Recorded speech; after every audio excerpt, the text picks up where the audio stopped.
We came to Silk Crayon to do some rapping with Benny and Nathan, and it was fun. We were just going in the booth and experiencing things we never done before.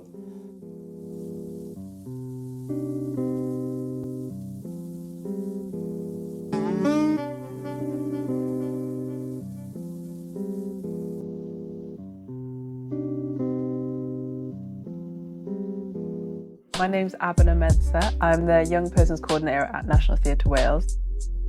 It was a 14-week project, and the objectives were for the kids to create an EP, which is like a mini album, and then document that process and film a music video. There was also other arms of it to like show some of the kids about filming and photography and backstage and tech, and to do some more like practical things like this chair.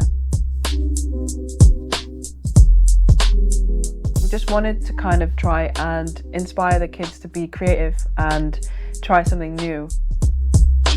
Initially started about 12-18 months ago, where I met with a few staff from NTW, and I had this idea that I wanted the pupils to write poetry or music to express their story, and then have others perform that so they could hear their story being shared. And it developed into something totally different. And then it started on a Thursday with a performance from Abena and Benny and some of the other boys. They can never do it like me, bro. They've lost their weight like Dino. But in that moment, when everyone was sat down here and the performances were happening, you could tell that it was going to work. And then you could see relationships form, and then week upon week, they were getting stronger and stronger. And some of our really, really disengaged pupils started to constantly want to come in on a Thursday and engage. We're seeing pupils do things that they never would have done before because of this process. Benny don't walk when they're calling me. You can't draw me out, but I'll paint you a picture. We were like chalk and cheese. The first day, we just started off with inductions, so it was like introducing us. We did a performance, and then progressively then each week, just building trust with young people, with the pupils, and getting them to eventually start writing their own music, and yeah, producing their own music as well. We had a trip to the Wales Millennium Centre. They got a tour around the whole building.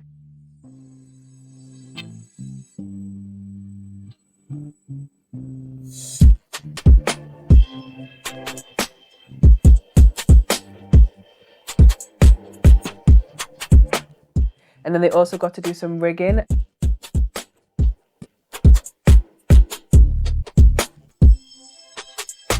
was like an exhibition of a piece of artwork, and the kids basically got to build it, which was really, really cool.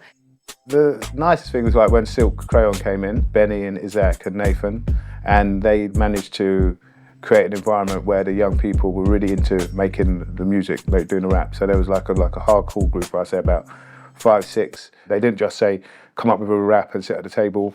They basically played games about rhyming and stuff, found like creative structures behind actually creating raps, and I thought that was really clever. So today we're here at Silk Crayon, re-recording on tracks, Happy Front, writing bars with Nate and Ben.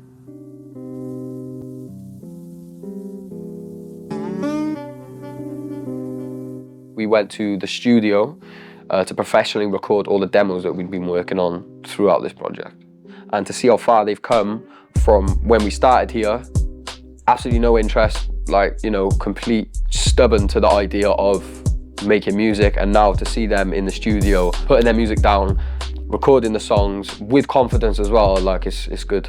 I think it's bigger than maybe the studio. I think the fact that they are able to write, turn that into art, record that piece of art in front of each other. You know, boys are boys, isn't they? They don't want to do these things in front of their peers. They get embarrassed or shy or whatever. So to see these young people do that, write that, put that out there forever and ever is something that I don't think that we as a team would have been able to achieve. But the staff at NTW, your good self, Abena, the boys, patience and consistency and that encouragement has taken them to this place where hopefully they'll go on and do something else like this in the future. With a pupil with a camera, when NTW came in and this was an offer, is something that he really, really got into quickly. So much so that the tutor, Lauren, brings her camera in now and they seek out opportunities to carry out this kind of work, which is quality. You know, if it sparks an interest, that's a positive interest, then brilliant. I think the other one is this chair, actually. We've got a pupil who historically has been known to just stick to his class socially. He can sometimes struggle in different environments, but when this chair was upstairs with Lauren and her class, he made his way up to take part in decorating and painting this chair, and he engaged beautifully with pupils that he normally wouldn't have engaged with. In fact, he's been down here for quite a lot of the sessions, not actively involved, but you can see that he's interested. And again, if that just sparks, you know, this is what I want to do when I leave school, or maybe next year if we do more projects, then that's perfect. Yeah, I do think they've enjoyed it. I think it's really good for them to like get out of their comfort zone, to sort of like push them to places where they probably wouldn't think they would ever go, or certain things they would ever, because a lot of these learners, they probably wouldn't have had the chance to be able to do something like this and actually come out on the other side of it succeeding and doing really well for themselves. My favourite part's been when I was in like the studio with Benny, Nathan, probably best partner. They've come to us having made mistakes, and I'm hoping that projects like this give my team confidence to take a few more risks and give them the trust and reassurance that we believe in them. And in terms of learning, look, everyone's totally different, right? We've got pupils who haven't engaged in this project whatsoever, and they've gone off and they've done their academic side of things. But definitely creativity, arts, whether that's theatre arts or not, is a super useful vehicle for getting these pupils to tell their story, because ultimately all they want to do is get heard, and then they can be heard via music, film, photography, whatever. So it's about us being adaptable and being willing to take those risks and trust those young people.